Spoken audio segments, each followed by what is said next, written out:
궁극적으로는 살아있다 하는 말을 또 담고 있어요. 그러니까 비실제적이다라는 그 말, 실제적이라는 말과 반대가 되는 말이 비실제적인데, 비실제적이다라는 그 말은 바꾸어 말하면 사변적이다, 혹은 추상적이다, 혹은 관념적이다라는 말과 동일하고, 이 말이 곧 죽었다라는 말과 똑같습니다. 철학에서 주로 사변적이다, 관념적이다라는 말을 많이 하는데, 이게 영적인 관점에서 보면 이게 죽은 겁니다. 죽었기 때문에 꿈을 꾸는 거고, 사망과 좀 다르죠. 죽었기 때문에 추상적으로 자신을 내세우는 행위를 하는 겁니다. 그러니까 진짜 가짜 혹은 참 거짓 이라는 의미로 실제적이라는 말을 사용할 수 있습니다. 그럼에도 그렇게 쓰게 되면은 진리 개념이 된다 그랬죠. 아침에 조금 어려운 이야기를 하고 이제 밥을 드시고 나면 또 분명히 잠이 올 겁니다. 그래서 오후 강의는 엄청 재미있게 쉽게 준비를 했습니다.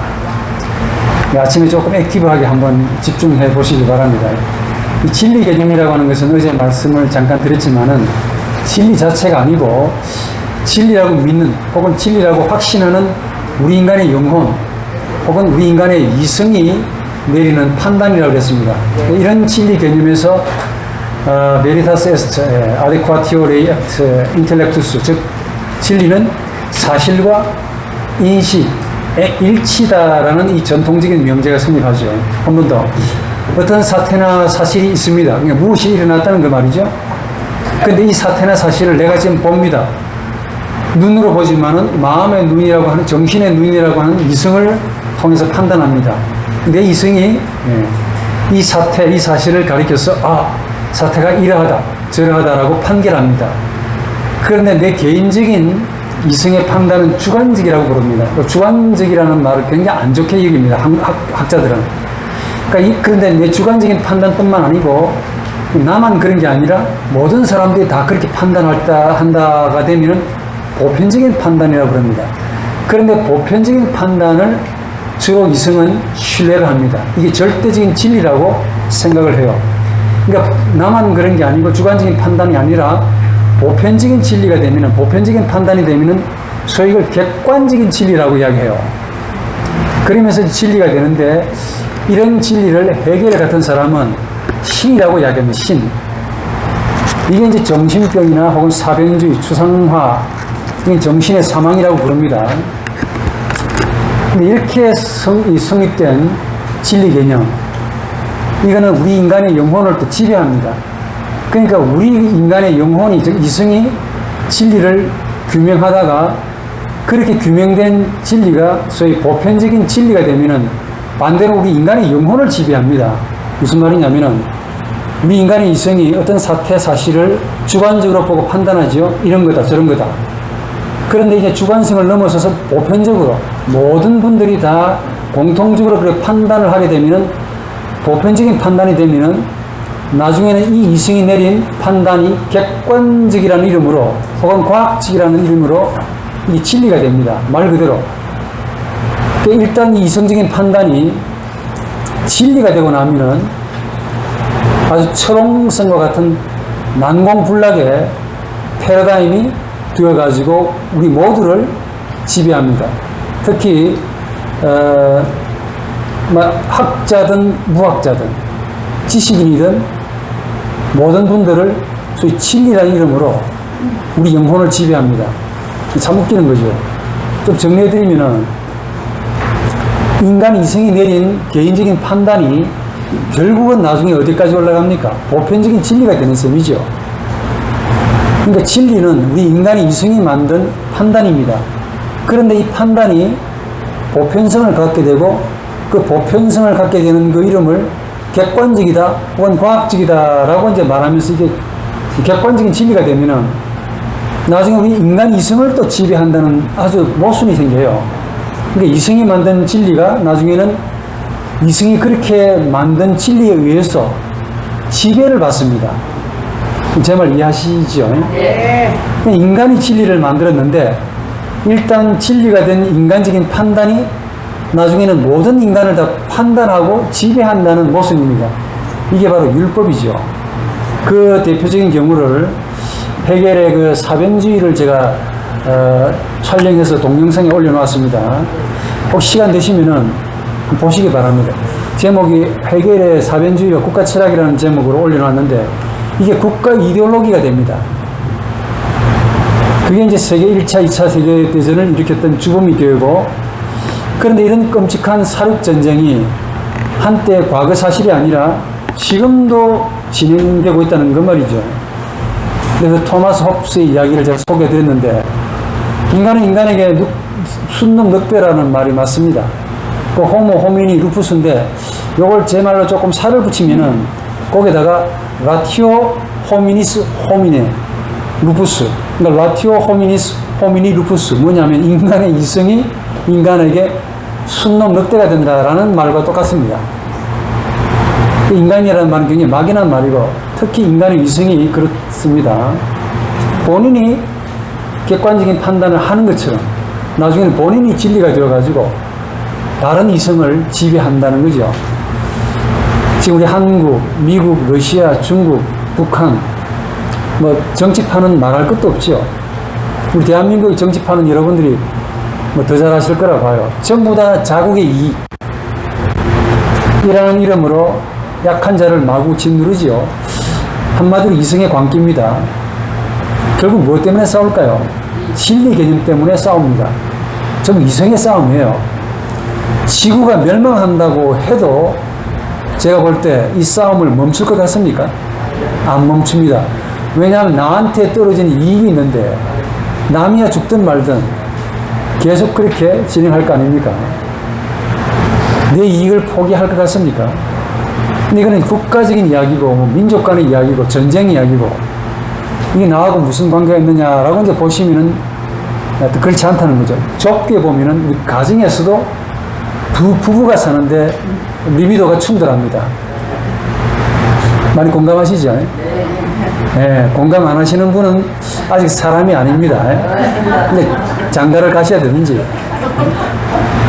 두 사람이 살아도 리비도가 충돌해요. 교회를 가도 거기서 또 싸움이 납니다. 뭐 때문에 싸우느냐를 물으면 진리 때문에 싸웁니다. 아, 이걸 해야 되지 않냐, 이게. 뭐 똑바로 살아야 되지 않겠느냐, 뭐 진실하게 살아야 되지 않겠느냐, 돈 많이 벌어서 잘 살아야 되지 않겠느냐, 한국에서 잘 살려면 스카이 대학을 나와야 되지 않겠느냐. 근데 전부 다 맞는 말이에요. 틀린 말이 있습니까? 옳은 말입니다. 진리입니다. 그런데도 싸웁니다. 왜 싸울까요? 어떤 사태, 사실을 보는 내 이성과 남이 보는 이성이 판단하는 그 판단이 서로 다르기 때문에 그렇죠. 근데 내가 나를 죽여야 될 텐데 절대로 못 죽입니다. 내가 나를 어렵게 여기는 특징을 가지고 있기 때문에 그래요. 그러니까 옳음에 대한 판단이 서로 다르기 때문에 싸웁니다. 무슨 말이냐면 진리 자체 때문에 싸우는 게 아니라 진리에 대한 판단이 서로 다르다는 거죠. 주관적인 판단 때문에 싸웁니다. 그러나 그 판단이 객관적인 판단이 되면은 전부 다 순종하지요. 나중에 모든 인간의 이성을 지배합니다. 이런 어떤 이성에 대한 근본적인 문제에 대해서 새로운 개념이 나왔다 그랬죠. 그게 바로 실제성이라고 했습니다. 이 개념은 개념이라기보다는 좀 그렇습니다. 이건 진짜 가짜 혹은 참 거짓말, 진리 비진리 문제가 아닙니다. 이걸 포함하고 있지만은 근본적으로 근원적으로 하게 되면 죽고 사는 문제입니다. 죽느냐 사느냐 문제. 요 개념을 담고 있는 것이 바로 실제적이라는 말이죠. 따라서 우리가 실제적인 현재라는 말은 죽은 현재냐 아니면 살아있는 현재냐의 문제입니다. 아유, 현재 앞에 무슨 죽었느냐 살았느냐가 이게 무슨 말인가가 되겠는데, 좀 간단하게 말씀을 드리면은 현재를 죽은 자로 대하느냐 아니면 현재를 살아있는 자로 대하느냐의 문제입니다. 시간을 느끼더라도 죽은 자로서 느끼느냐 아니면 살아있는 자로서 느끼느냐 이겁니다. 조금 더 리얼하게 말하면은 시간을 좀 느끼더라도 죽은 영혼으로 느끼느냐 아니면 살아있는 영혼으로 느끼느냐 해석이 달라집니다. 더 정확하게 시간을 대하더라도 죽은 의식으로 대하느냐 아니면 살아있는 의식으로 대하느냐입니다. 아주 단도직입적으로 만약에 말을 해본다면 이렇게 말할 수 있겠습니다. 오늘 저는 여러분들이 시간과 마주하고도 죽은 나가 죽었습니다.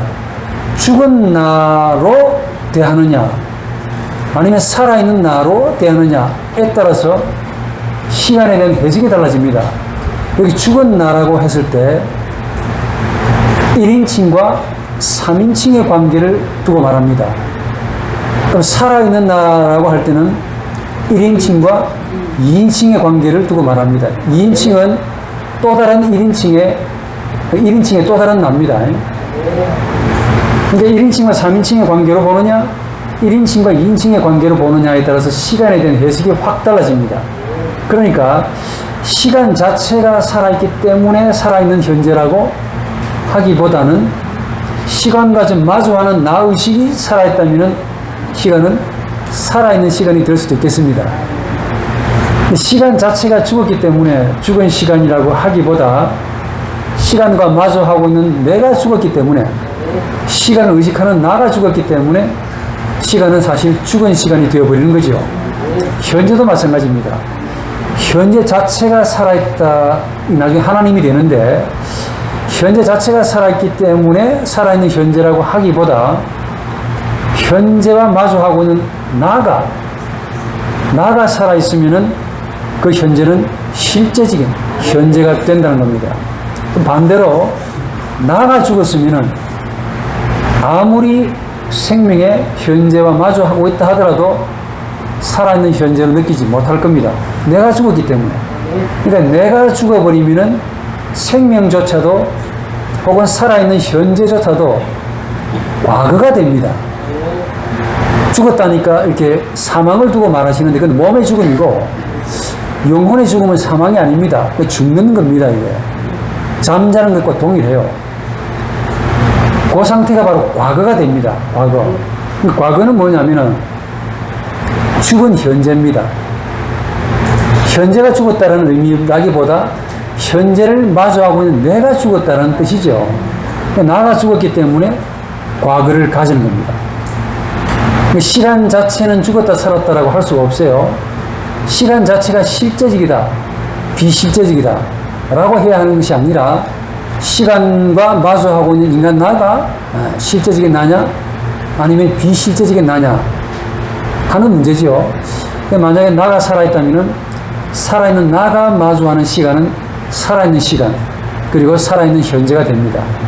반면에 나가 죽었으면 내가 죽었는데 살아있는 게 있겠습니까? 이렇게 죽은 나가 마주하고 있는 모든 시간은 죽은 시간이고 그게 과거가 되고 죽은 현재, 즉 과거 그 과거에서 미래를 만들어내기 때문에 미래 역시 죽은 시간이 됩니다. 우리 죽은 시간 혹은 죽은 현재를 통상 과거라고 지칭하는데 그리고 죽은 현재, 즉 과거를 가지고 미래를 만든다 그랬습니다.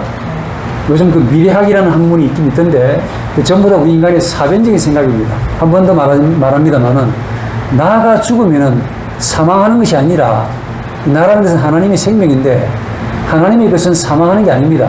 죽습니다. 근데 죽어버리면 없다는 개념이 아니고 바뀌는데 과거가 됩니다. 그 과거를 가지고 미래를 만들었기 때문에 전부 똑같은 시간입니다. 과거란 현재가 아닌 상태를 지칭하는 말입니다. 지나갔기 때문에 과거라고 하는 것이 아니라 죽었기 때문에 과거라고 하는 겁니다. 그래서 실제적인 현재를 논해야 한다면은 실제적인 현재 자체를 논하는 것이 아니라 시간과 마주하고 있는 인간 나가 살았느냐 죽었느냐 하는 문제지요. 그래서 살아있는 현재, 실제적인 현재란 현재가 살아있다라는 의미도 없지 않아 있지만은 시간과 마주하고 있고 또 시간 속에 살고 있고 시간 안에서 활동하는 인간 내 영혼이 살아있느냐 하는 문제입니다. 단적으로 인간 나가 없으면 시간도 있겠습니까? 없겠습니까? 없습니다. 반면에 나가 죽었다면 시간도 죽었겠습니까? 살았겠습니까? 죽었겠죠. 오늘 이야기가 너무 잘 되는 거 보니까 제 예상을 너무 빗나가니까 뭐 여러분들을 칭찬해야 할 것 같기도 한데 지난 어제 잘 주무셨는가 봐요. 네, 불편하실 텐데 저는 그 집에서 자도 불편합니다. 마음은 여기 있으니까. 오늘 되게 덥습니다. 이런 죽은 시간을 가리켜서 우리 과거라고 부릅니다. 시간이 죽은 겁니다. 내가 죽었기 때문에. 내가 죽은 시간을 가지고 있는 거죠. 내가 죽었기 때문에. 반면에 인간 나가 있는 곳에 반드시 시간이 있습니다. 그렇다면 인간 나가 살았다면 시간도 삽니다. 그래서 실제적인 시간은 혹은 실제적인 현재는 인간 나의 실제성, 즉 인간 내가 살아있는 거냐 하는 문제입니다.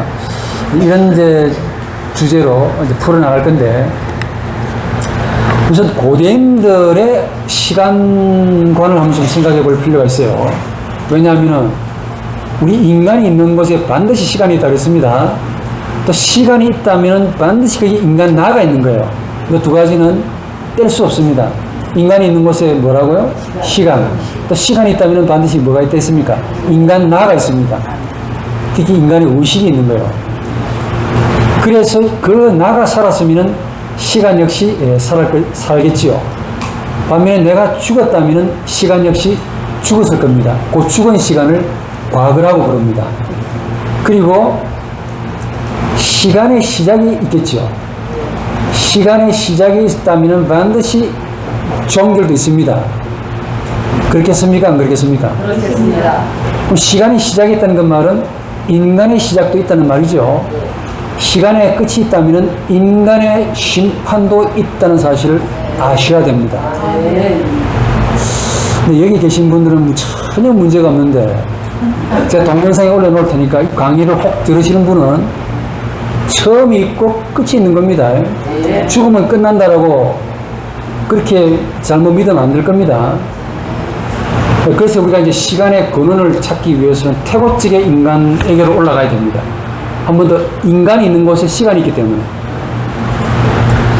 구약 성경이 가장 좋은 자료를 제공한다고 봅니다. 어제 말씀을 드렸지만은 학문의 출발은 그리스다라고 생각하시는 것은 그분들의 생각입니다. 헬라 철학이 한 2600년, 2700년, 그 이전에는 사람이 없었습니까? 당연히 사람이 있었지요. 그 이전의 사람으로 거슬러 올라가는데, 그래도 인간의 출발은 구약 성경이 잘 말해주고 있습니다. 적어도 거기에는 뭐가 있느냐면 원시적인 혹은 태고적인 인간이 있습니다. 그럼에도 불구하고 이 구약의 이 창세기는 저한테는 굉장히 중요한 자료인데 시간을 언급하고 있지 않습니다. 창세기에 시간이 없잖아요.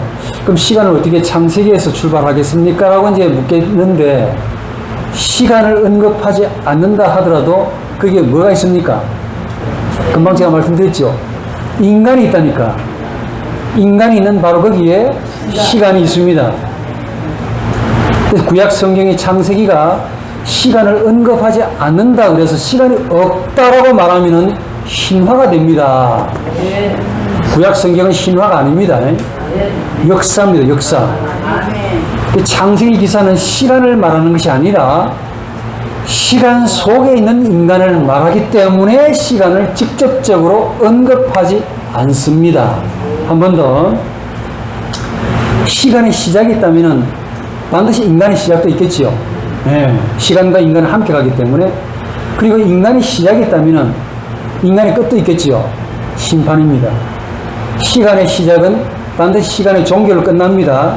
시간만 그렇다는 것이 아니고 인간의 시작도 시간과 함께 가기 때문에 반드시 종결, 심판이 있습니다.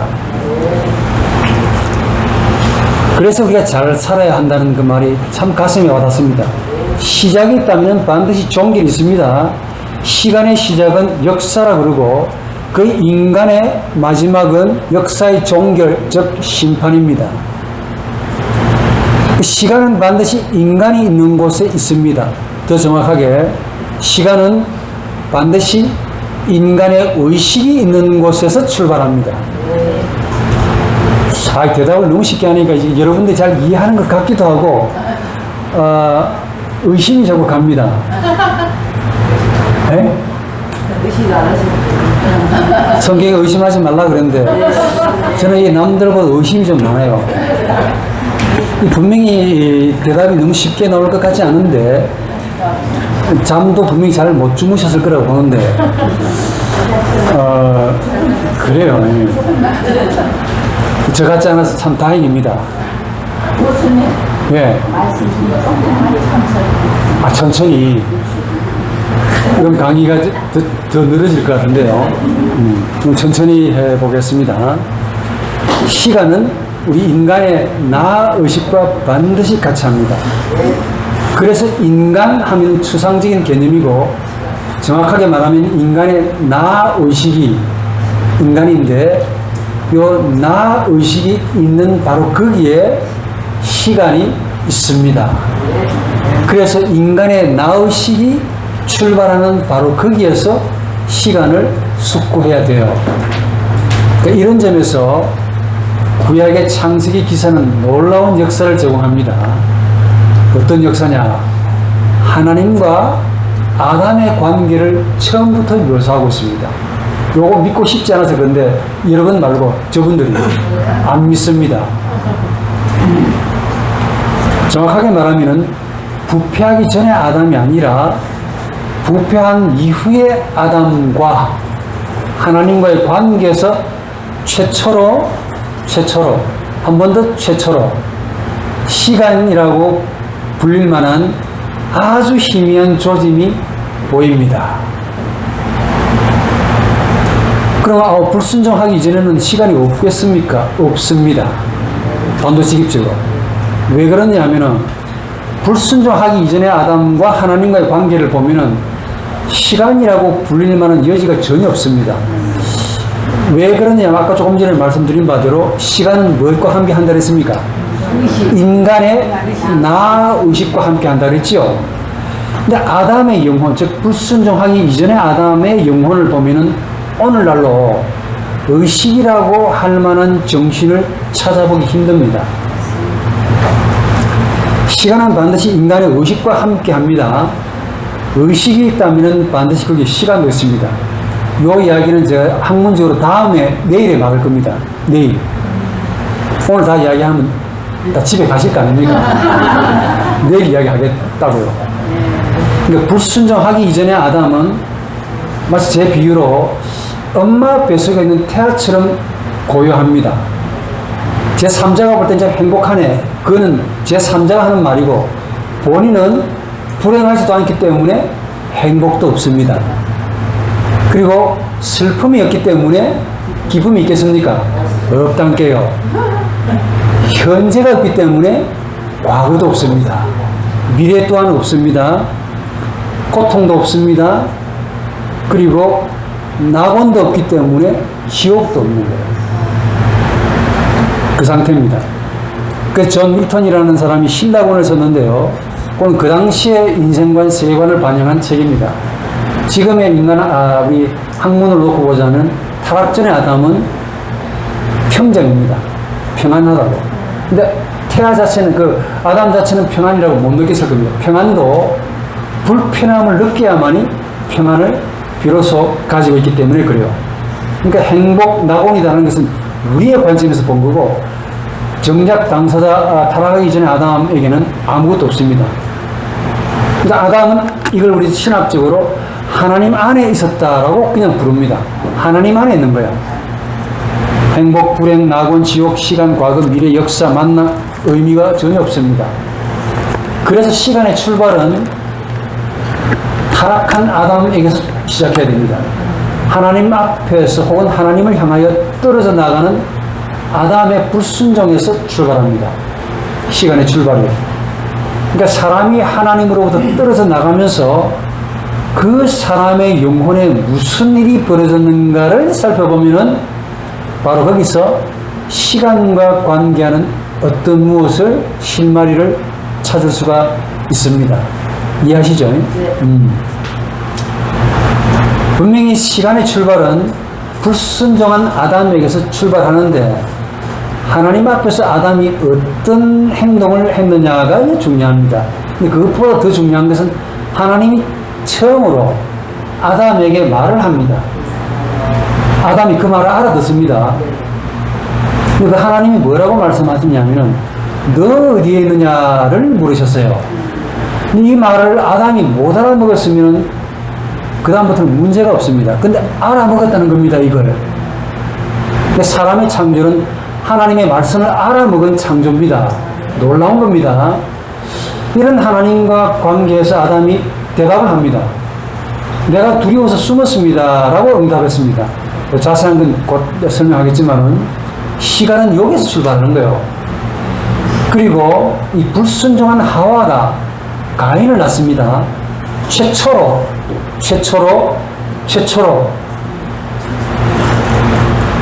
가졌던 육체의 고통이 있습니다. 이 육체의 고통에서 시간의 원초적인 출발을 말해야 됩니다. 하와가 뭐라고 했냐면 창세기 4장 1절에 내가 야훼로 인해서 사람을 가지게 되었다, 사람을 잉태하게 되었다라고 말해요. 어마어마한 고통입니다. 이게 과거에 지금 여러분들이 느끼는 고통은 저를 포함해서 학습된 고통이죠. 대답이 너무 쉽습니다. 이게 아닐 것 같은데 이미 학습된 고통입니다. 전이된 고통이라니까요. 부모한테서 그 할아버지한테서 우리 조상님한테 전이된 고통입니다. 이거는 각인이 되어 있어요. 나한테는 서러운데 그러나 이미 전이가 되어 있습니다. 그런데 하와한테는 전이되어 본 적이 없는 고통입니다. 새로운 고통이에요. 최초로 이런 고통의 형식으로 아픈 겁니다. 이 고통을 가지면서 함께 느끼는 게 뭐냐면 시간을 느끼게 됩니다. 그 토설된 문장이 내가 야훼로 인해서 사람을 잉태했습니다. 고통으로 인해서 비로소 시간이 간다. 시간이 간다는 것은 고통을 느낀다 하는 말과 흡사한 말입니다. 그래서 저의 명언이 있는데 소개해도 되겠습니까? 네. 뭐 해도 괜찮겠지요. 시간은 고통과 함께 간다 하는 자의식을 가졌다는 사실을 증명합니다. 누가? 하와가. 그 다음에 가인과 아벨의 관계에서 가장 뚜렷하게 시간의 흐름을 볼 수 있습니다. 이 이야기를 하기 전에 고대인들은 도대체 시간을 어떻게 이해했을까? 물론 시간 자체를 사유하지 못했습니다. 하지 않았습니다. 못했다는 게 아니로 제 생각엔 시간 자체를 사유하지 않았습니다. 중요하지 않으니까. 그럼에도 당연히 우리처럼 영혼을 생각하고 현재를 좀 숙고했다고 봅니다. 고대인들은 직접적으로 시간을 사유하지 않았습니다. 그 대신에 증거가 있습니다. 그 증거가 뭐냐면은 제사입니다. 오늘 강의의 주제는 바로 제사와 시간입니다. 제사를 통해서 시간을 느꼈던 겁니다. 무엇보다 구약에서 아주 흥미로운 점이 발견됩니다. 시간과 제사라는 의식. 이때 의식은 이게 아니고 이겁니다. 세레모니, 리투얼, 제사, 제의. 이 의식입니다. 시간과 제사와의 관계입니다. 아담의 부패 이후로 아마도 최초로가 맞을 겁니다. 하나님께 제사를 드리는 사건들이 딱 나옵니다. 어디에? 가인과 아벨에게서 등장해요. 그런가 보다 하면 그런가 본데 정밀한 눈으로 보면 특이합니다. 아담이 하나님께 직접 제사를 드렸다는 기록이 있습니까? 없습니다. 그런데 아담의 자식이 제사를 드립니다. 아담과 하와의 타락 이후에 그 자식들이 하나님께 처음으로 제사라는 의식, 세레모니, 리투엘, 제의, 이 행위를 행하게 되었다는 거예요. 아벨은 뭘 드렸습니까? 양고기. 가인은 곡식을 짓는 자로서 곡식을 바쳤다라고 나옵니다. 그런데 아벨이 그러면 어떤 식으로 하나님께 양의 첫 새끼를 바쳤는지 모릅니다. 묘사되고 있지 않지요. 혹 번제로 드렸는가? 그것도 알 수가 없습니다. 그런데 성경은 암시합니다. 피로 제물을 드렸다. 이거 중요한 말입니다. 최초로 세레모니 혹은 리투엘 혹은 제사, 의식이 등장합니다. 제사라는 형태의 의식이죠. 곡식을 바치는 제사 혹은 짐승을 바쳐서 드리는 제의가 등장합니다. 그럼 질문해 보시기 바랍니다. 왜 이분들이 제사라는 의식을 행했을까요? 안 궁금하십니까? 궁금하시죠? 불가리아 이 종교 현상학자 가운데 아주 유명한 분이 계세요. 미르차 엘리아데라는 분이 있습니다. 20세기 초의 사람인데 이 사람이 종교 현상에 대해서 재밌는 책을 많이 썼습니다. 우리 한국의 책 한 개가 소개되어 있어요. 성과 속이라는 제목인데 또 이번에 논문도 있습니다. 이분이 재밌는 이야기를 합니다. 아주 흥미로운 이야기를 해요. 고대인들은 이 제사를 통해서 시간을 잡으려고 했다는 거예요. 즉 고대인들은 의식을 행함으로 제사를 행함으로 순간이라는 현재를 지금 여기서 재현하고 그리고 자신에게로 가지고 오려고 했다라는 겁니다.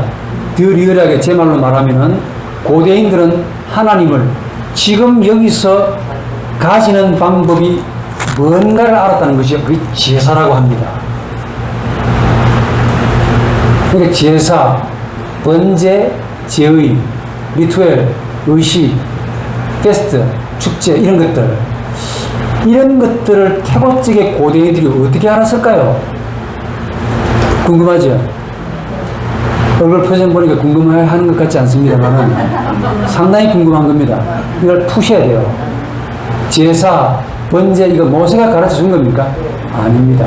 후천적으로 배운 건 맞습니다. 근데 근원적으로는 제가 드는 질문은 근원적으로 가인과 아벨이 누구한테서 배웠냐 이거예요. 후천적으로 배워서 전수되는 것이 틀리진 않습니다. 저나 여러분들에게 맞습니다. 근데 최초로 제사를 드렸던 최고직의 인간은 어떻게 제사를 알았을까? 이런 질문을 하면은 정답을 발견할 수가 없습니다. 근데 이렇게 생각은 듭니다. 즉, 유한한 인간이 신에게 자신을 바치고 싶어 합니다. 이런 고대인들의 정신이 지금 현대인들보다 훨씬 더 순수했다는 거 아십니까? 잘 모르실 것 같은데 저건 대답을 너무 쉽게 하시니까 다음에 시험 볼 겁니다. 그럼 여러분들이 한번 물어보죠. 하나님에게 내 자신을 바치고 싶습니다. 그럼 어떻게 해야 되겠습니까? 지금 아무것도 모르는 안 배웠다 치고 하나님께 내 소중한 자신을 바치고 싶습니다. 어떻게 해야 될까요?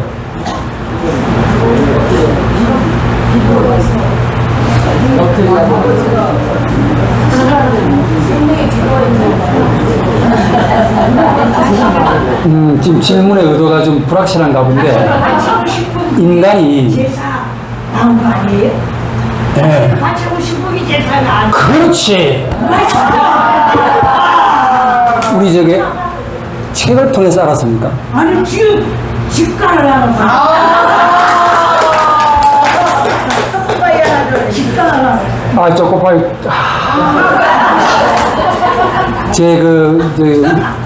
다른 방에 있거든요.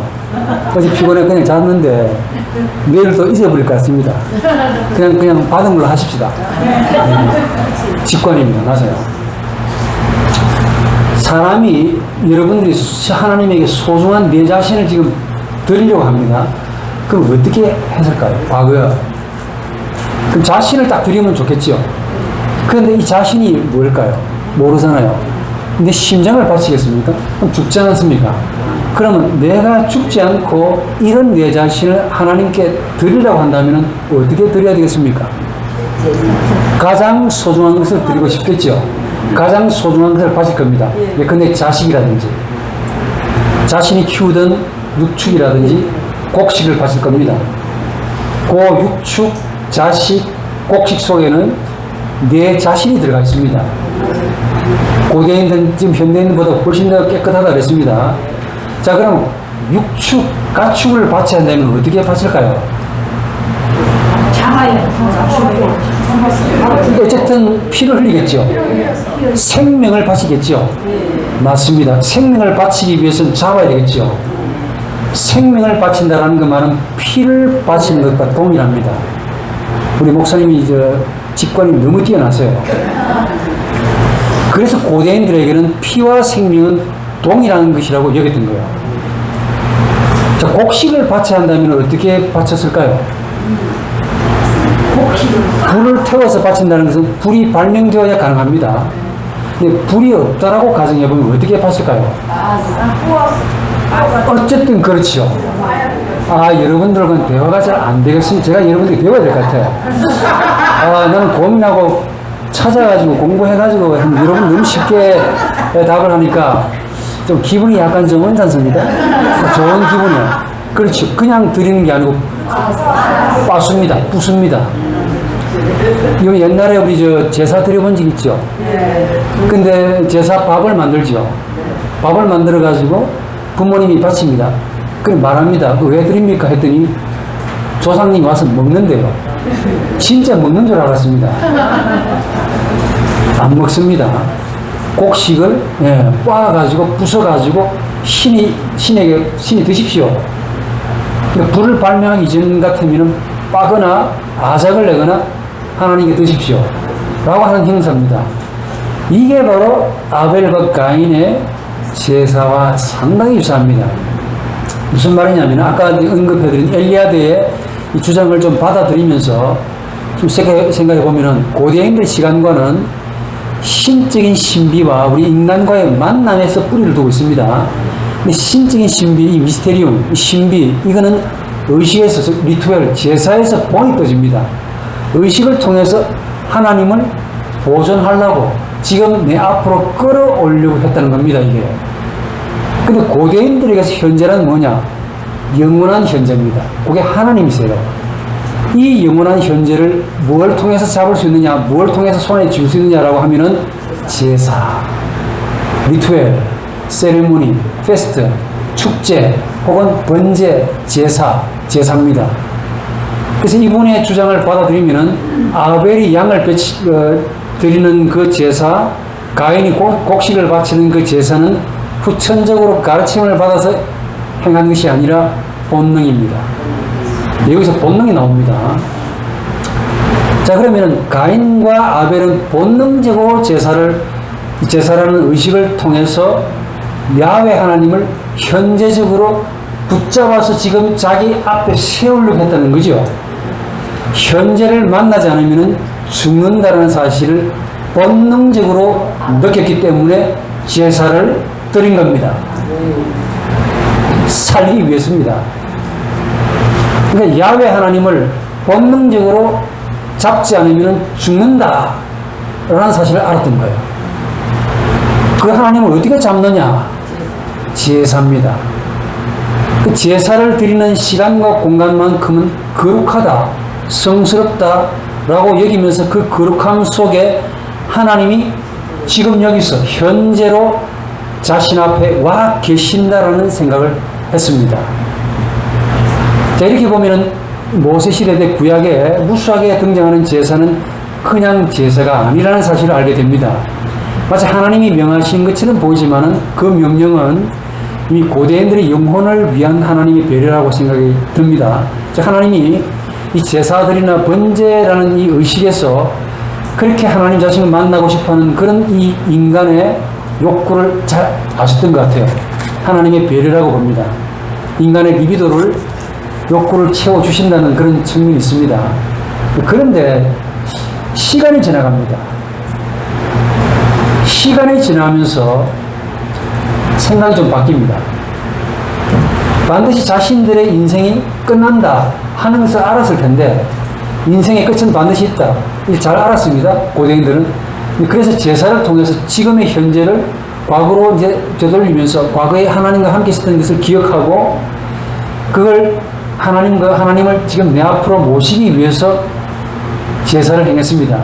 영혼을 지금의 현재 안에서 묶어놓고 잡아둘 수 있는 유일한 이 상징은 제사인 거죠. 그러니까 제사는 일종의 심볼은 상징이었습니다. 엘리아드의 중요한 점을 발췌 소개드리면 인간은 근본적으로 종교적인 인간이라고 봐요. 그리고 인간은 영원을 현재에서 만나고 싶어 합니다. 인간은 전부 다. 그리고 그 영원을 현재에서 만나는 그 지점을 축제, 제사라는 의식으로 고대인들은 가지려고 했습니다. 그런데 이 축제와 제사는 무의식의 본능에서 나온 상징들이랍니다. 그러니까 가인과 아벨의 영혼은 이미 조상님 아버지 아담과 하와 달리 의식과 무의식으로 나누어졌다는 사실을 암시하지요. 네, 바로 그겁니다. 오늘 어쩌면 우리 종교 이런 현상들을 제대로만 이해한다면 이런 종교 현상들은 우리 인간 영혼의 의식에서가 아닌 바로 무의식의 지평에서 나오는 상징들이다. 종교적인 상징들이다라고 해야 됩니다. 즉 제사, 번제, 리투엘 이 전부 다 우리가 배워서 하는 것 같이 보입니다. 물론 배웠습니다. 아버지한테, 할아버지한테. 근데 원초적으로는 무의식에서 나온 상징들이래요. 다시 이 문제로 가인과 아벨의 문제로 넘어가 볼까. 이제 이해가 될 겁니다. 가인과 아벨은 공통적으로 제사를 드렸다는 점이죠. 하나님께 의식을 드렸습니다. 누가 하라고 했습니까? 아담이? 하와가 아닙니다. 오히려 이렇게 이해하는 것이 좋을 겁니다. 아담과 하와의 불순종 이후에 그분들의 영혼은 최초로 의식과 무의식으로 나누어졌습니다. 그리고 그들의 영혼이 의식과 무의식으로 구분된 것은 최초로 하나님으로부터 너 어디 있느냐 라는 말을 들었기 때문입니다. 여러분 여기에 대해서 상세한 이야기를 듣고 싶으면 제 동영상 가운데 신생아의 말과 예수의 아바라는 제목으로 제가 동영상을 만들어 놨습니다. 그걸 보시면 참 좋겠습니다. 참고가 될 겁니다. 정리만 해드리면 이 아담과 하와가 하나님으로부터 들었던 최초의 말씀 너 어디 있니? 그런데 이 말씀이 그분들에게는 최초의 어마어마한 충격, 저나 여러분들이 느끼는 충격은 학습된, 전이된 충격이라 했습니다. 고통도 전이됐고요. 학습된 고통입니다. 저분들하고 다릅니다. 최초로 처음으로 느껴본다고 생각해 보세요. 상상이 안 될 겁니다. 이런 최초의 충격, 고통, 탄식인데 이걸 인터액션이라고 부릅니다. 인터젝션. 탄식입니다. 이게 고통. 이 고통으로 인간의 영혼이 의식, 즉 나의식으로 혹은 무의식은 의식이 아닌 지평으로 두 개로 구분되면서 깔아앉게 됩니다. 그럼에도 그분들 아담과 하와의 그 무의식 속에는 뭘 기억하고 있느냐면 지금 현대인과 달리 아주 생생한 기억을 가지고 있습니다. 하나님께로부터 들었던 그 말, 바로 그 말, das Wort, the word, 그 말, 너 어디에 있니? 그 말을 고스란히 기억으로 가지고 있었습니다. 너 어디에 있니? 너라는 그 말이 로마서 1장 19절에 보면은 하나님을 알만한 것이 됩니다. 그럼에도 이 아담과 하와의 무의식 속에는 하나님께로부터 들었던 그 말을 그대로 가지고 있는데 이 말이 바로 태고적의 근원적인 말이었습니다. 바로 이 말 때문에 하나님을 두려움과 고통으로 느낍니다. 그걸 찾으시니까 동시에 그 말을 다시 기억으로 의식으로 끄집어 올라야 됐습니다. 그 기억은 소위 의식, 제사 혹은 축제라는 형식으로 끌어올려야만 했대요. 그래서 가인과 아벨이 아담과 하와 바로 그 자식들이 가인과 아벨이 곧바로 제사를 드리잖아요. 이 제사는 바로 무의식에서 나온 행위들이고 이미 그분들은 무의식을 가지고 있다는 말이죠. 그러니까 무슨 말이냐면은 이 태고적인 인간은 하나님과 마주했습니다. 근데 그 기억을 어떤 사건을 통해서 분리가 되면서 의식과 무의식으로 분리가 되는데 그 기억이 무의식 속에 계속 남아 있습니다. 그러다 계속 전이가 됩니다. 그 전이된 기억을 의식으로 끄집어 올라야 됩니다. 의식으로. 이걸 의식으로 끄집어 올리기 위해서는 제사가 필요했습니다. 의식, 즉 제의. 똑같은 말이기 때문에 이건 의식이고 이건 의식입니다. 예.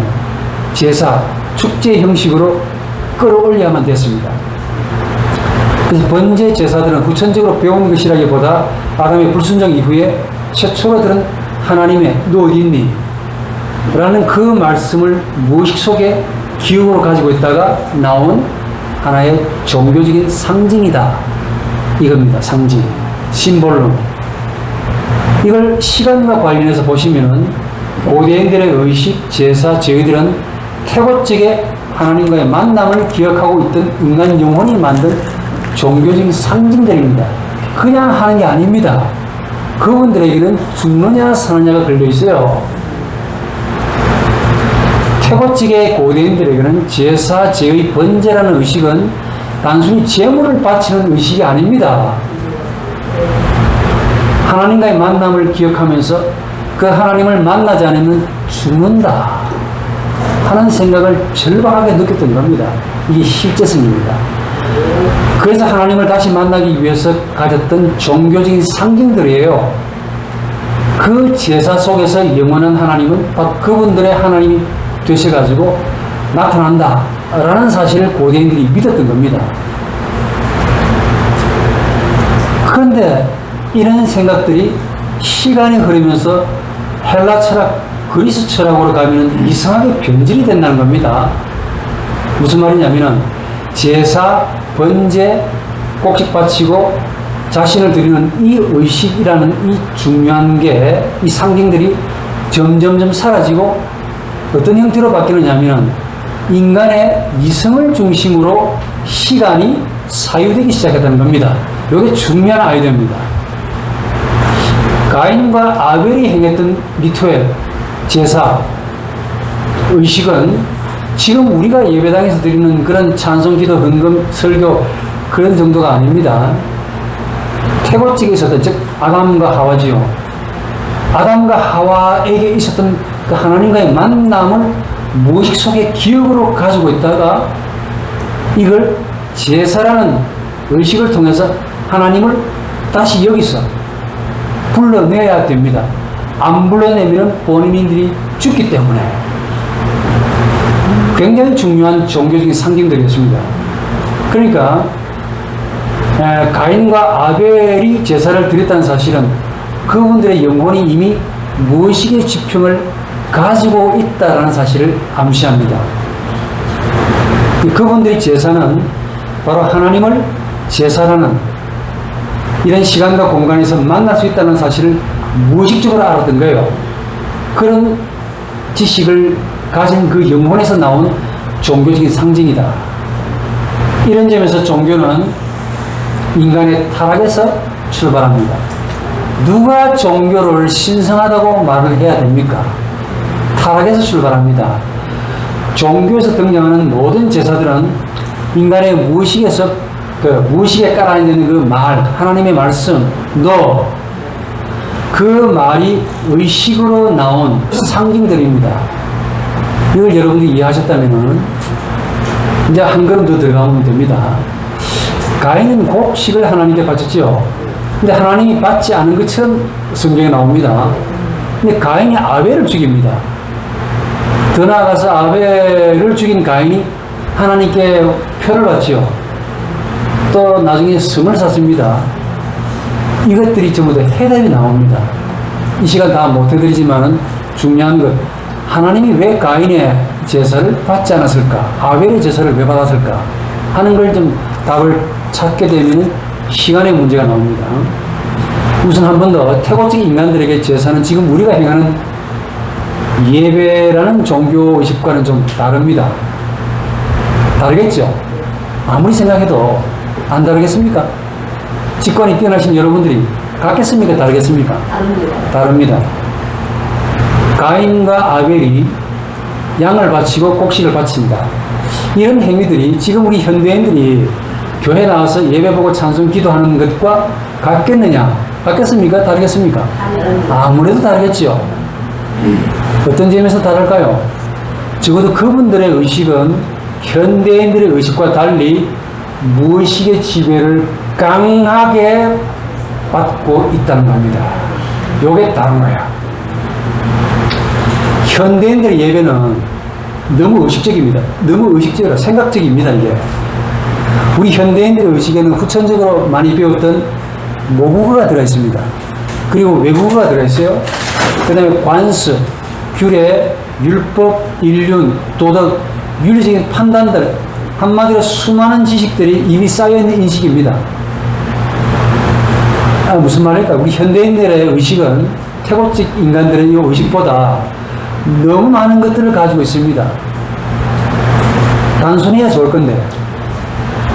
그리고 그 의식 밑바닥에는 리비도라고 불리우는, 앞으로 소개하겠습니다만, 수천 년 동안에 전이된 엄청난 공격적인 충동을 가지고 있어요. 또 그 밑바닥에는 비로소 하나님의 형상이라고 하는 아주 놀라운 지평도 가지고 있습니다. 그래서 우리 현대인들은 상징이 없습니다. 무의식의 지배를 적게 받으니까. 신비를 잃어버렸다니까요. 신비감을 상실한 종교 행위를 고대인들보다 너무 많이 합니다. 제 말 이해하십니까? 네. 여러분, 그 수십 년 전만 해도 제 순진한 제가 하나님께 11조를 드리면은 하나님이 내려오셔가지고 직접 가져간다라고 제가 믿었습니다. 여러분들 안 믿죠? 어떻게 안 믿습니까? 잘 하시네. 나중에 이제 공부를 하면서 제가 확인해 보니까, 하나님이 내려오셔가지고 가져가는 게 아니네. 저 돈이 이상한 곳으로 쓰인다 하는 걸 본 겁니다. 하나님이 직접 가져가신다라고 믿었는데, 요즘 그렇게 믿는 분들이 없지요. 이게 신비가 사라진 종교생활입니다. 좋은 게 아닙니다. 융은 신비가 사라지는 종교생활에서의 특징을 싸움으로 봅니다. 분파, 종교분열이라고 봐요. 저희 미토스라고 부르는데 신비, 이 미토스라고 불리는 이 상태가 완전히 바닥이 난, 그 바닥이 난 상태에서 제사를, 예배를 하니까 느낌이 없는 겁니다. 형식주의에 빠지는 거죠. 권태로운 겁니다. 그런데 태고적의 아담과 가인을 한번 생각해 보세요. 불순종한 지 얼마 안 됐습니다. 얼마의 시간이 흘렀는지는 모릅니다. 그러나 그분들의 영혼이 우리 현대인만 알겠습니까? 아니겠죠. 그분들의 영혼은 이미 하나님을 만난 기억을 무의식으로 가지고 있지만 가장 생생하게 가지고 있습니다. 그 하나님을 만난 그 기억을 신비로움으로, 미스테리움으로, 신비로, 경이로움으로, 비밀로, 두려움으로 가지고 있었던 겁니다. 본능적으로. 이 미토스를 가지고 있다는 거죠. 그 뒤에 무의식 속에. 그러니까 의식과 무의식은 이미 구분이 되었지만 무의식과 의식의 경계선이 그렇게 거리가 멀지 않다는 겁니다. 우리 현대인은 너무 멀어요. 그래서 무의식의 이 영향을 많이 받습니다. 이 미토스, 이 신비, 이 미토스를 제사라는 의식으로 가져오는 것은 하나님을 다시 만나는 길이었습니다. 그분들에게는. 그러니까 아벨이 양을 바치죠. 그 피의 제사는 단순한 형식이 아닙니다. 우리 현대 학문적으로 빌리면 하나님을 너로 만나는 제사였습니다. 하나님께 소중한 자신을 바치는 제사라니까요. 그게 야훼라는 이름에서 그대로 드러납니다. 내가 너가 있는 곳에 반드시 있을 것이다 라고 했잖아요. 아벨은 그걸 실행했습니다. 제사를 통해서. 그러니까 그 제사가 힘이 있는 거예요. 하나님을 지금 여기서 불러내는 강력한 인간의 보르트, 말이 되는 겁니다. 양을 바치는 이 제사는 단순히 양복의 하나님께 드십시오가 아닙니다. 아벨의 심장을 하나님께 드리는 피의 제사입니다. 이게 하나님을 지금 여기서 현재로 만나는 굉장히 성스러운 지점이었습니다. 우리 인격적인 관점에서 보자면은 너를 찾으시는 하나님께 아벨은 자신을 하나님이 너로 드림으로 그 너가 된 거예요. 그러니까 하나님을 지금 여기서 현재로 만난 겁니다. 그래서 아벨에게는 하나님이 영원한 하나님으로 계신 분이 아니라 지금 여기서 임하시는 하나님이셨습니다. 그 제사는 하나님이 임하는 거룩한 지점이 되었고 그 지점을 학문적으로 현재라고 부릅니다. 단적으로 하나님은 아벨의 제사에서 살아있는 현재, 실제적인 현재로 임하신 겁니다. 근데 반면에 가인의 제사를 좀 보십시다. 느낌이 좀 달라요. 구약은 하나님이 일방적으로 이 가인의 제사를 받지 않으신 것처럼 그렇게 묘사하고 있는 것처럼 보입니다. 해석도 그렇게 하세요. 그럴 리가 없겠지요. 왜 그렇습니까? 한 번 더 제가 말씀을 드리고, 고대인, 특히 우리 태고 쪽의 인간들인 이 가인의 제사는 지금 우리가 예배당에서 모여가지고 찬송, 헌금, 설교 헤어지고 굿바이 다음 주에 만납시다라는 학습된 종교 의식이 아니라고 했습니다. 이 가인의 영혼은 현대인의 영혼과 달리 그 영혼에 우리 현대인만큼 복잡하지 않습니다. 지식도 없고요, 모국어도 없고 외국어도 없습니다. 각종 종교적인 관습, 규례, 율법도 없습니다. 단순해요. 그만큼 의식이 느슨하다는 그 말이죠. 부드럽다는 그 말이고 순전합니다. 우리 현대인보다. 이걸 인격적인 말로 좀 표현하자면 너를 찾으시는 하나님을 향해서 아벨처럼 너가 될 수 있는 영혼입니다. 제사를 통해서 하면 된다니까. 하나님을 제사를 통해서 자신에게로 불러내기에 가장 적합한 영혼이었습니다. 동생은 그렇게 했잖아요. 형은 왜 못하는데? 성경에 질투가 나옵니다. 이 질투한 것처럼 가인이 아벨을 질투했다라고 하시는데, 가인은 질투하기보다 질투하지 못하는 마음입니다. 그만큼 질투하기가 어렵다 그 말이에요. 그만큼 동생 죽이는 것이 우리 현대인의 사람 죽이는 것보다 더 어렵습니다. 하나님이 바로 여기 있는데, 아시겠습니까? 우리 현대인은 하나님 저기 계세요. 그러니까 하나님보다 이웃이 더 가까이 있는 거야. 그러니까 사람을 죽이는 거야. 가인과 아벨은 하나님이 목전에 계십니다. 비유를 하자면은. 그래서 제사를 드리면 하나님 여기 임하신다는 거예요. 그만큼 동생 죽이는 것이 어렵습니다. 그런데 이런 영혼이 동생 아벨을 죽였습니다. 놀랍지요? 그렇다면 가인이 하나님께 제사를 잘못 드렸더라고 해야 됩니다. 뭔가 잘못된 거예요. 요즘 말로 말하면 너를 찾으시는 그 하나님을 향해 자신을 드러내야 되는데 자신을 딱 숨겨버리고 곡식이라는 그걸 딱 하나님께 내민 제사라고 보면 됩니다. 잘못 드린 겁니다. 현재라는 하나님을 향해서 현재를 찾지 아니하고 처음으로 과거를 찾은 행위입니다. 이게 곡식을 바쳤습니다. 그런데 그 제사 속에는 하나님이 임하는 지점이 없던 거예요. 답은 어디서 찾느냐? 하나님의 말씀이 절묘합니다. 그 질문에 대한 답이 또 이 가인의 답이 절묘합니다. 하나님의 말씀이 뭐라고 했습니까? 너 동생 어디에 있느냐라고 물으셨지요. 근데 해석 잘 하셔야 됩니다. 하나님이 동생 죽인 아벨 죽은 건 몰라서 묻는 겁니까? 그렇게 물으시면 큰 착각입니다. 뭘 찾고 있습니까? 동생 죽인 너 어디 있니? 를 물으신 겁니다. 한마디로 너 평소에 동생 지키지 않았니? 동생 죽이려고 눈을 자꾸 보았지 않았냐 이게야. 그걸 동생 지킨다고 본 겁니다. 너 동생 지키던 너 어디 있니? 라고 하나님이 물으신 겁니다. 거기에 대한 이 가인의 답이 절묘합니다. 똑같은 답입니다. 하나님은 동생 아벨이 어디니라고 물은 것처럼 보이는데 그 질문에 대한 답을 가인이 하는데 가인이 정확하게 양식 토스를 합니다. 내가 동생 지키는 사람입니까?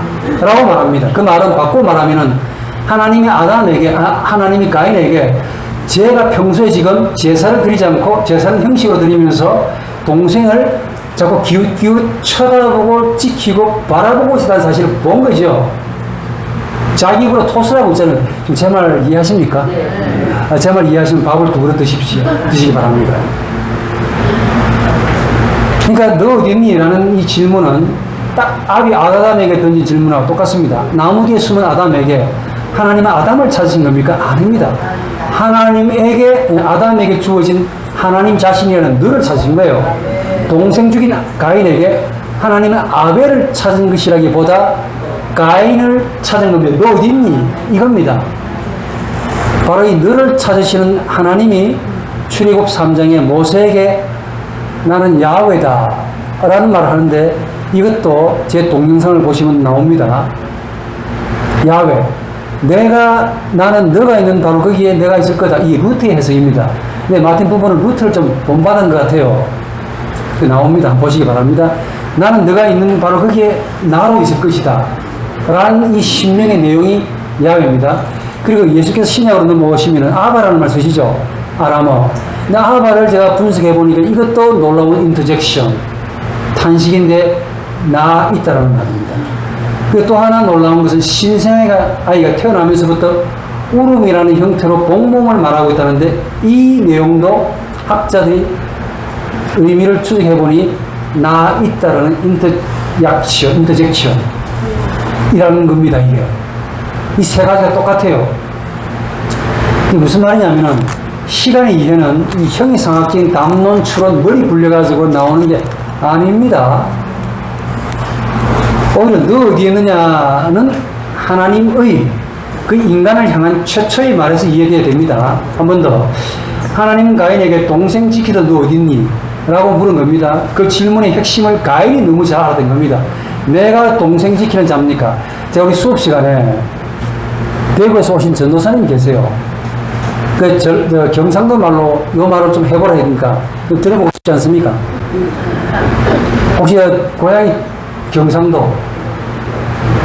예, 경상도 말로 내가 동생 지키는 자입니까? 라는 말을 한번 해보시면 어떨까요? 경상도 사투리로. 내가 동생 지키는, 이게 곱상한 표현입니다. 우리 대구에서 오신 그분이 뭐라고 말했냐면 말 참 잘했습니다. 아주 인상 깊습니다. 내가 동생 시키는 시다바리입니까? 맞죠? 시다바리. 하나님께 내가 동생이라 지키는 시다바리입니까? 하나님이 가인에게 아벨을 찾으셨다면 무지 하나님이시죠. 하나님은 가인에게 너를 찾으셨습니다. 왜냐? 제사를 드리면서도 너를 담아두지 않고 자꾸 찾아본다는 거예요. 동생을 찾고 지키듯이 하나님이 그걸 본 겁니다. 본인의 입으로 말하잖아요. 내가 동생 지키면 시다바리입니까? 하나님께 제사를 드리면서 아벨은 자신을, 이 소중한 하나밖에 없는 자신을 양의 피로 드렸습니다. 이게 정상입니다. 가인은 제사를 드리면서도 자신을 숨기고 은폐시키면서 드렸습니다. 바로 이런 가인의 영혼을 주목해야 됩니다. 한 번 더. 제사는 무의식에서 나온 기억을 상징으로 표현하는 일종의 하나님을 향한 말입니다. 제사는 인간의 영혼이 이미 의식과 무의식으로 구분되었음을 전제하지요. 그 무의식에 가라앉아 있는 그 기억을, 즉 너를 찾으시는 하나님을, 그 기억을 의식이 끌어내야 됩니다. 끌어내 가지고 하나님과의 만남을 제사를 통해서, 지금 여기서 재현, 반복, 현현 시키려고 하는 행위입니다. 이 상징입니다. 그 기억은 바로 내용이 뭡니까? 너 어디 있니? 라는 소중한 바로 그 말입니다. 근데 그 제사를 통해서 인간의 영혼은 하나님께 나 있습니다. 나를 드러내야 됩니다. 토설해야 돼요. 그런데 아벨은 양의 피로 자신을 토설했습니다. 근데 가인은 나 있습니다를 제사로 나타내지 못했습니다. 그래서 하나님은 가인에게 동생 지키던 너 어디 있니? 를 물으신 겁니다. 가인은 하나님께 이 중요한 자신을 드러낸 것이 아니라 아비 아담처럼 숨은 겁니다. 더 정확하게 아비 아담은 나무 뒤에 숨었지요. 가인은 곡식 드리는 제사 뒤에 자신을 숨었습니다. 그런데 이 은폐시키는 이 행위가 얼마나 하나님을 경멸하는지를 좀 아실 필요가 있습니다. 좀 알아야 됩니다. 제사를 드리면서 자신을 바치지 않는 행위가 얼마나 문제가 되느냐 하면은 이런 말이 됩니다. 하나님이요, 내가 드리는 곡식이나 좀 드시고 가세요. 그런 말입니다. 저는 이 곡식 뒤에 숨어 있을 거니까 밥이나 드시고 가세요. 하나님을 곡식이나 드시고 보내고 싶은 거죠. 바로 이 행위가 훗날의 종교 행위가 됩니다. 시간과 관련해서는 이게 현재를 상실하는 과거가 돼요. 마치 하나님이 밥을 좋아하시는 분인 줄 알고. 어릴 때 제가 제사를 많이 받습니다. 나 우리 조상님이 그 밥을 그렇게 좋아하는 줄 알았어요. 밥을 이렇게 고봉으로. 근데 안 드시고 갑디다. 그 부모님들이 그렇게 가르친 거죠. 우리 조상님은 밥을 못 먹었으니까 밥을 먹기 위해서 왔대요. 이런 제사의 의미를 좀 제대로 이해하신다면 최근에 우리 불하는 교회가 참 많죠. 싸우는 교회가 너무 많습니다. 맞습니까? 많이 싸웁니다. 그런데 여기서 제 생각을 좀 얹어도 되겠습니까? 네. 예. 어제처럼 가만히 계시면 안 되죠. 그래도 준비해왔는데. 지금 아벨과 가인의 제사를 제가 숙고하면서 우리 현대교회를 좀 봅니다. 답을 좀 찾으시는 게 좋을 것 같아요. 싸우면서 예배를 보는 것이 과연 의미가 있을까? 라는 질문을 해봅니다. 이런 질문에 제가 과감하게 조언 드립니다. 서로 싸우면서 불화하면서 화목하지 않으면서 제사를 드리는 것이 차라리 잠시 정지하는 것보다 나쁘다고 봅니다. 지금 제 말 이해하시죠? 만약에 싸우면서도 진심으로 하나님께 제사를 드릴 수만 있다면 너무 좋겠습니다. 그러니까 조금 전에 저 밖에서 싸웠습니다. 형제 자매끼리 육두문자 날리고 싸웠습니다. 근데 여기 딱 예배당에 와서는 진짜 또 아벨처럼 제사를 진심으로 드립니다. 원더풀이죠.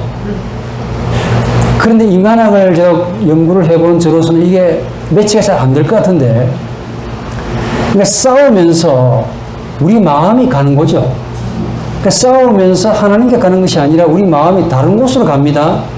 다른 곳으로 우리 마음이 간다면은 가인의 제사가 될 가능성이 높겠습니까? 낮겠습니까?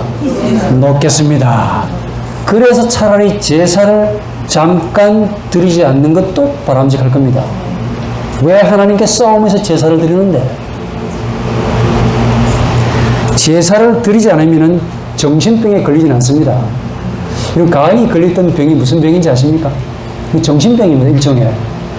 내가 나가면 모든 사람이 죽을 거다. 어떤 분은 이 본문을 가지고 그래 가인 이전에 다른 사람이 또 있었지 않냐라고 말씀하시는데 그분이 해석이 잘못한 거예요. 일종의 정신병입니다. 타인이 나를 죽일 거라는. 그러니까 제사를 드리지 않으면 차라리 정신병도 걸리지 않습니다. 그런데 제사를 잘못 드리면 병에 걸려요. 그 다음에 이야기할게요. 그러니까 잠깐 멈추고 싸움을 해결하고 난 다음에 예배 드리는 것이 참 좋겠다. 왜 그러냐면 가인의 제사의 특징이 동생을 죽이고 싶은 마음으로 하나님께 제사를 드리니까 자신을 못 바치는 거예요. 하나님께는 밥이나 드시고 가세요. 나는 동생 죽일 거니까. 제사 속에 자신을 드러내지 않고 오히려 자신을 숨기고 은폐시킵니다. 이게 큰 죄악입니다. 가인은 제사를 하면서도 하나님을 과거로 본 거죠. 아벨은 제사를 드리면서도 영원한 하나님을 현재로 만났습니다. 조금 더 리얼하게 가인은 하나님을 밥 드시는 분으로, 우리 현재 지금 제사 드리는 분처럼 밥이나 드시고 가세요. 근데 아벨은 하나님을 자신을 드림으로, 즉 하나님의 너로 만났습니다. 가인은 살아계신 하나님을 마주하고도 과거를 가졌습니다. 과거를 계속 지속하려고 그랬죠. 그 과거에서 곡식을 바치는 제사만 행했던 겁니다. 제사가 원래는 영원한 하나님을 현재로 만나는 중요한 지점임에도 불구하고 못 드린 겁니다. 차라리 제사를 드리지 말았으면. 무슨 말이냐면은 시간을 논해야 한다면 바로 하나님이 시간의 주인이라는 거 말입니다. 이게 내일까지 연이어 갑니다. 학자들은 그걸 안 믿습니다. 그러면서 복잡한 이야기를 하시는데 하나님이 바로 현재의 주인입니다. 그러니까 하나님을 만나지 않고 제사만 혹은 시간만 가지고 논하려고 하니까 가인처럼 복잡해지는 거예요. 하나님 따로 제사 따로. 제사를 행하는 이유가 뭡니까? 예배를 드리는 목적이 뭐냐고. 하나님과의 만남이 있지 않습니까? 그 영원하신 하나님을 지금 여기서 현재라는 시간 속에서 만나기 위함이죠. 근데 그럼에도 학자들은 혹은 저런 분들은 시간을 논하면서도 시간 자체가 뭔가 있는 줄 알고 하나님 빼버리고 시간 자체를 생각하고 논하려고 합니다. 즉 자신을 가인처럼 숨기고 제사만 드리려고 한다는 말이죠. 시간에 대해 질문을 던지면은 그 나름대로 해답을 주긴 줍니다. 학자들이. 근데 그 학자들의 주장을 좀 묵상하면은 문득 저한테 이런 생각이 듭니다. 코끼리가 있는데 코끼리 지금 앞에 두고 있습니다. 코끼리가 뭡니까? 라고 물으면은 어떤 분은 코를 만집니다. 또 어떤 분은 다리를 만져요. 또 어떤 분은 상아를 만집니다. 코. 꼬리를 만지면서 코끼리가 이렇다 저렇다라고 나름대로 답을 줍니다. 그게 무슨 말이냐면은 그 답이 틀린 것은 아닌 것 같아요. 근데 마음에 와닿지 않습니다. 왜 그럴까요? 이유는 딱 한 가지입니다. 연구하시는 분이 이성이라는 현미경을 가지고 코끼리를 들여다보고 있기 때문에 그렇습니다. 코끼리는 코를 만지거나 다리를, 상아를, 꼬리를 만져도 알 수는 있겠지요. 문제는 그 연구하시는 분의 상상과 생각이 너무 많이 들어간다는 겁니다. 이치에 맞기는 한데 하나의 답이지 바로 그 답은 아닌 것 같아요. 무슨 말이냐면 코를 만지면서 코끼리를 상상하는 분이 계시는데 그분이 만약에 강아지를 좋아합니다. 평소에. 그러면 그때 만진 코끼리의 코를 가지고 코끼리를 상상한다면 어떤 코끼리가 되겠습니까? 머리는 강아지고 코만 긴 코끼리를 상상하겠지요. 제 말이 맞습니까? 틀리겠습니까? 아마 맞을 겁니다. 다리를 만지면서 코끼리를 상상하신 분은 평소에 그분이 만약에 우랑우탕을 좋아한다면 어떤 코끼리를 상상할까요? 우랑우탕의 모습을 한 코끼리를 상상할 겁니다. 상아를 만지면서 코끼리를 상상하시는 분은 이분이 만약에 호랑이를 좋아합니다. 그러면 어떤 코끼리를 상상할까요? 호랑이 모습을 한 코끼리를 상상할 겁니다. 무슨 말입니까? 전체를 보지 못해서 그렇죠.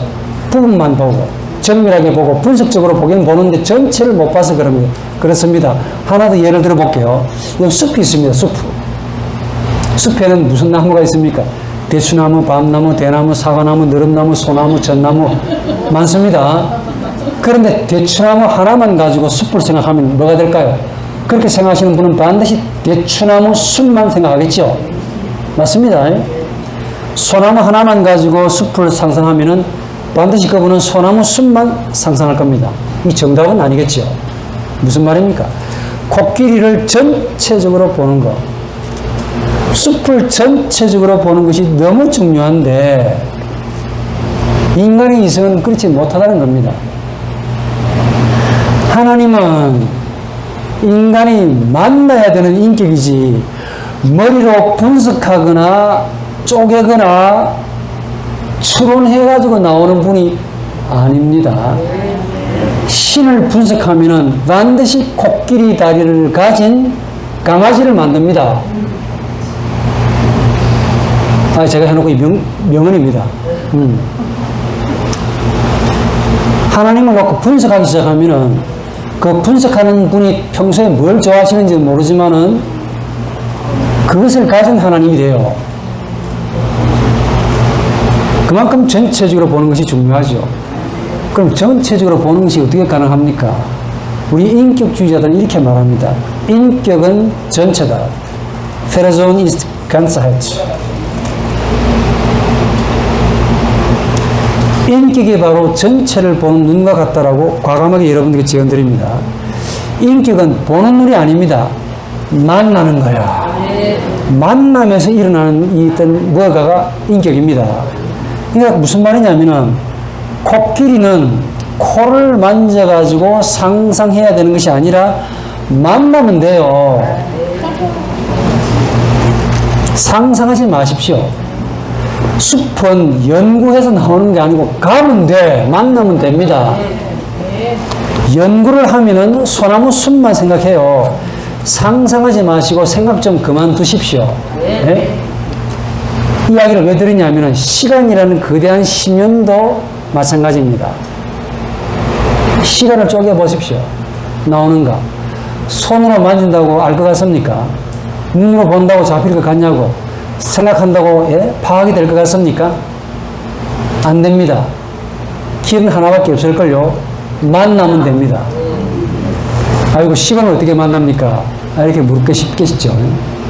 예. 이 질문은 우리 거듭남에 대해서 예수가 이렇게 말씀을 하시는데 니고데모의 답이 재밌습니다. 다시 엄마 뱃속으로 들어가서 다 해야 됩니까? 지금 니고데모 말을 들으면 이러면 우습죠. 근데 진짜 저분들은 그렇게 생각하고 있습니다. 다시 태어나려면 다시 엄마 뱃속에 들어가야 안 되겠습니까? 시간을 어떻게 만날 수 있겠습니까? 라고 묻는데 칸트가 재밌는 말을 합니다. 시간은 선천적인 카테고리래요. 카테고리가 무슨 말입니까? 형식, 내용이 없다는 겁니다. 그 시간의 내용물이 뭔데? 하나님과 인간입니다. 그 시간의 주인이신 하나님을 만나야 되겠죠. 그 하나님을 만난다 하는 것은 인격을 만난다는 것 말이고 여기에 다르게 말하면 체험을 두고 말합니다. 체험.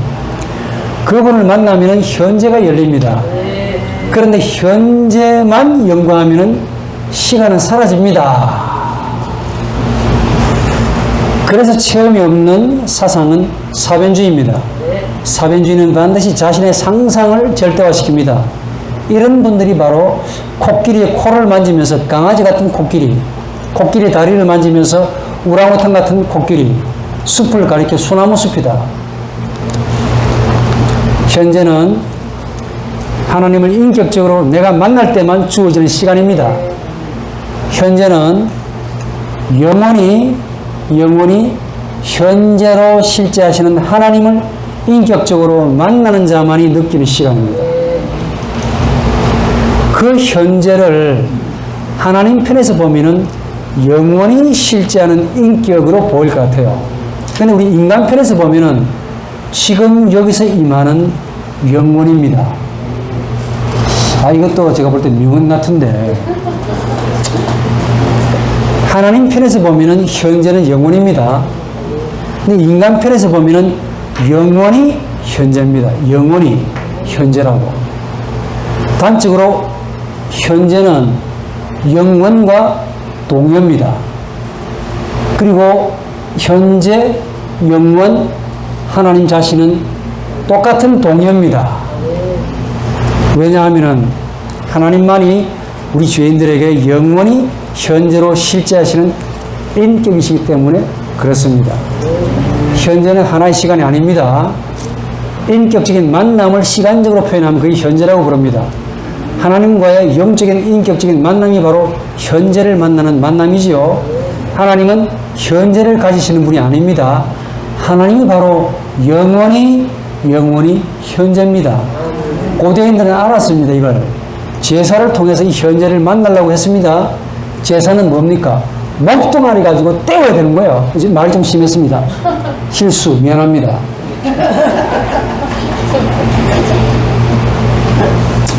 제사는 몸으로 떼어야 되는 거예요.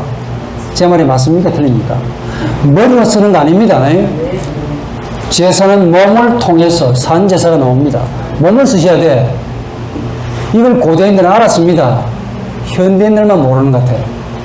현대인들은 제사를 더 이상 드리지 않습니다. 몸을 쓰지 않고 머리를 쓰면서 자신을 은폐하려고 애를 써요. 그러니까 역사가 안 일어나는 겁니다. 그러면서 머리를 쓰면서 뭘 대신 가져옵니까? 돈을 가져오네. 예배에 참석하는 정도로 예배 드렸다라고 보네요. 찬송 몇 개 하는 것 가지고 생각이 그만큼 복잡해지고 많아졌다는 겁니다. 현재를 만나는 것은 살아계신 하나님을 지금 여기서 만나는 것과 똑같습니다. 생각으로 안 될 겁니다. 여타의 다른 것으로는 되겠습니까? 뭐 다른 것으로 때우려고요? 안 될걸요. 바치고도 욕을 얻어먹을 겁니다. 드리려면 몸을 드리세요. 그 몸이 가는 곳에 영혼이 있다니까요. 그 마음이 가는 곳에 몸도 따라갑니다. 그렇게 드려야만 제대로 드린 겁니다. 만약에 그렇게 드리지 못할 것 같으면 잠깐 쉬는 것도 나쁘지 않겠다 하는 생각을 과감하게 여러분들에게 조언으로 드립니다. 쉬고 싶지요? 밥을 먹기 바랍니다.